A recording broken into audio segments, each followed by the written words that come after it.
The two most important days in life are the day you are born and the day you find out why. I was lucky enough to find out early on in my life, but the discovery of my mission in life was not as epic or charismatic as these superheroines.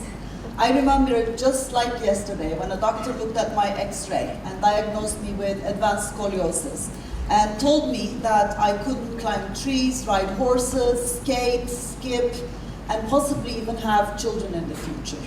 This was really devastating for an 8-year-old little girl, and I couldn't really comprehend what this all meant until I saw the disappointment in my father's face and tears appearing in the corners of my mother's beautiful blue eyes. I understood that my parents' perfect little girl was not perfect after all. It was as if someone had pulled the plug that held together all the unconditional love I had collected until then, and I felt empty inside. But being the little, smart, resourceful girl I was, I thought that if I were simply successful, my parents and everyone else would love me again. So I decided to become a trailblazer who breaks barriers and embarked on a long journey of great achievements. I entered Robert College, graduated at the top of my class, went on to Brown University, graduated magna cum laude with a double major, landed an amazing job on Wall Street with one of the leading investment banks, moved to New York, and in my second year I started applying to Harvard Business School when my boyfriend, who was living in Turkey at the time, proposed. My heart stopped, I was so in love, I said yes, dropped everything, moved back to Turkey, pulled back my application to Harvard, and the great news is that we're celebrating our 25th wedding anniversary this year, and we have two wonderful children who are graduating from high school this year and going on to study in the US as well. Among all my achievements, the one that I'm most proud of is being part of this wonderful family who stood by me through all the adventures that I did throughout my life. So after moving back to Turkey, I continued in investment banking, and after my son Alp was born, I started working at a private equity fund. And on the first day at the new job, they sent me to a meeting with Galatasaray because the president of the club at the time was my former M&A client. The negotiations for a partnership continued for several months, and the share purchase agreement was signed on the same day as my daughter was born. A few weeks later, my boss called me into his office and said to me, well, with two very young children, we don't think you can keep up with the pace of the fund anymore, so we are terminating your contract. But if you want, we can recommend you to Galatasaray as an interim CFO. I was furious. I went out and hired a lawyer. I was going to sue the fund for discrimination, but then I received a call from President Süren who said, are you crazy? Why this anger? You have two very young children. Why don't you come and give it a try for 6 months? And if you don't like it, you can still continue your court case. So I took a leap of faith, stepped out of my comfort zone, and stepped into the magical world of sports management, where I remained for the next 17 years and continued breaking one barrier after another. But during my time at Galatasaray, I managed to work with 6 presidents and 10 different boards, survived all kinds of management changes as the only woman that was around, basically. But at times it was very difficult to explain to people what I did for a living, and especially to my children. One weekend, we went on a skiing trip when they were 4 and 5, and as we came back to Istanbul, I was going to jump off the ferry and run to a derby match. And the kids kept asking me, Mom, why do you have to go to the match? And I said, well, I work for Galatasaray, I have to go. So I said, what do you do for Galatasaray? You know the jerseys you wear? We make them and sell them. 2 minutes later, Ella says, Mom, what do you do for Galatasaray? So I say, you know how you watch on TV sometimes the matches? We produce them and put them on TV. 3 minutes later, Alp says, Mom, what do you do for Galatasaray? I'm like, okay, you know how we go to the stadium sometimes? We make sure that it's clean and safe. Then there's silence for a few minutes. So I turn around and say, did you understand what I do? And Ella said, yeah, you're a football player. So I was never a football player for Galatasaray, but I did many things before becoming the CEO. In 2009, one day the president called me into his office and he said that I was going to be responsible for the stadium project. This was just after the biggest global economic crisis. The construction had stopped for 6 months and the construction company had gone bankrupt. So I immediately said, no, I know nothing about construction and I'm not interested in this project. So President Polat said, well, go home and think about it. For the next few days, this negotiation went on. And finally, on the Friday, I even tried the feminine trick of throwing a few drops of tears out there, which didn't work at all. And the president got angry and he said to me, don't you see, this is the most important project of the club. It's going to change the face of competition for the next decades to come. And you're my most trusted employee. I cannot give this project to somebody else.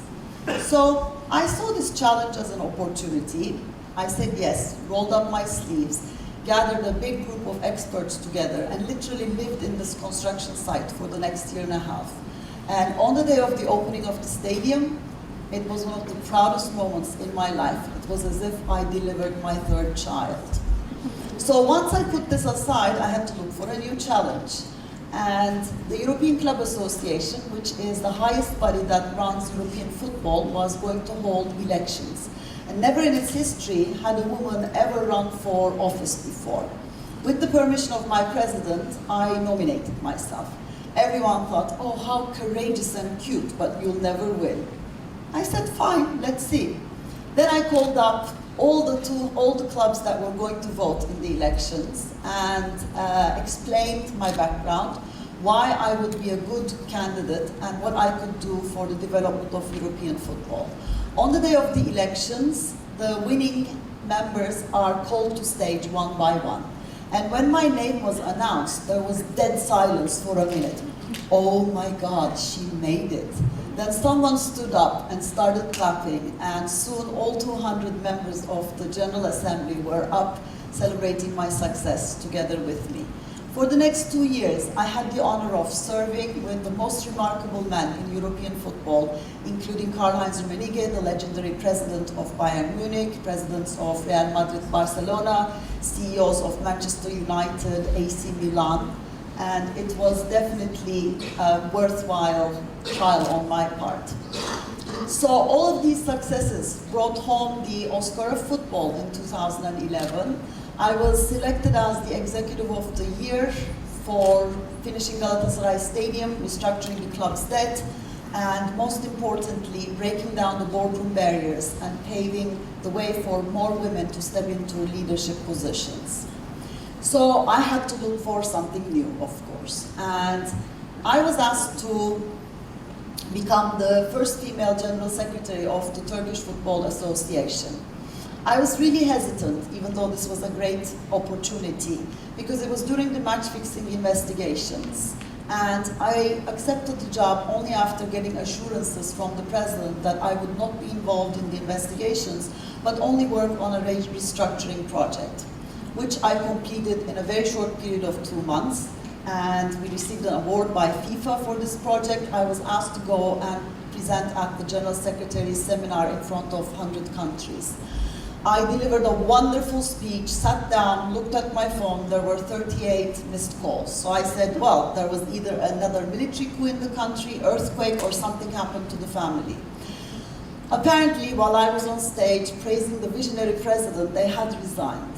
And soon after the elections, it became apparent that I couldn't work with the new president and the board, and my contract was terminated only 4 months and 5 days. My job at Galatasaray was taken. I was completely lost. I didn't know what to do. But nevertheless, we went on a family trip to Disneyland. Again, one of the days, we're doing all these rides, and I kept getting phone calls from Turkish journalists.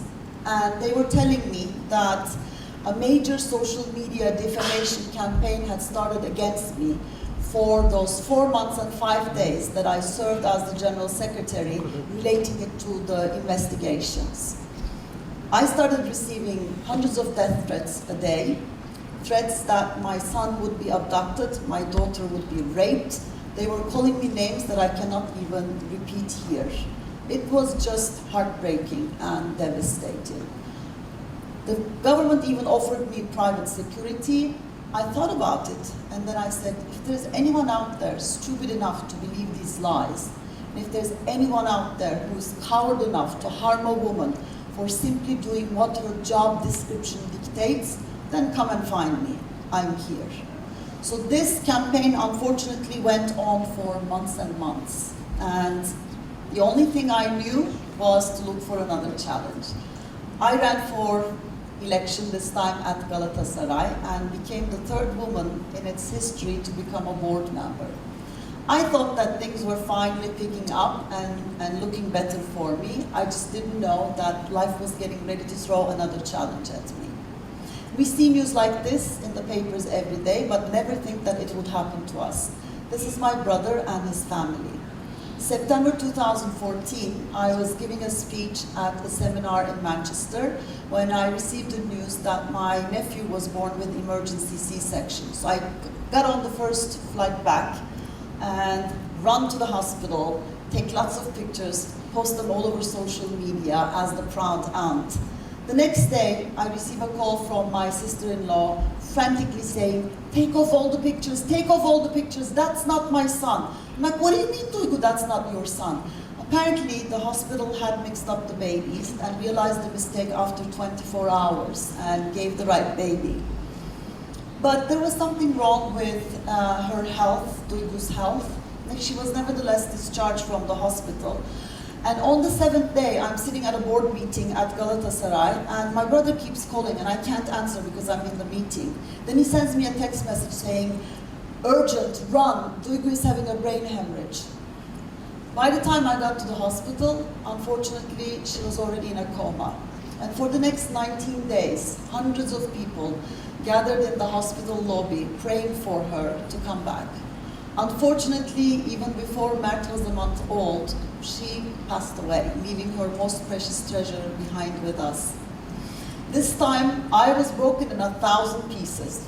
I had no idea how to recover, get better, get up. And I remember the famous quote of Nelson Mandela, the greatest glory in living lies not in never falling, but in rising every time you fall. I knew I had to do something to pull the family back together. So I went up to my husband, he looked me in the eye and he said, don't even say it, I know what you're gonna say, let's do it. So we asked my brother and my nephew to live with us, and for the last 3.5 years, we've been a huge, big, happy family with 3 adults, 2 teenagers, 1 baby, and a dog. All these adverse experiences made me realize that there are so many women out there facing significant challenges like me. And I felt the urge to reach out and touch them and inspire them and encourage them to overcome their difficulties. So I devised a leadership program for FIFA, which was taught in over 50 countries, half of which I personally delivered myself. From Palestine to India, from Cook Islands to South Africa. You would think that all these experiences might have toned down my ambitions, but when you're a high need for achievements personality person like me, then the ambition never goes away. You always look for new challenges. So at the age of 46, I won my first gold medal in National Swimming Championships. And the kids always joke about this photo, saying, Mom, why isn't there anybody else on the podium? I say, listen, did I swim? Yes. Did I finish the race? Yes. Did I get my medal? Yes. So no more questions. At the age of 47, I started playing football in an adult recreational league. And this year we won the championship. Last but not least, remember Harvard? Last year I gathered the family and I said, there's not a single day that I don't think about Harvard. I really, really want to go and do this. And they said, go Mom, do it. So I went back, finished my executive education, and got my diploma.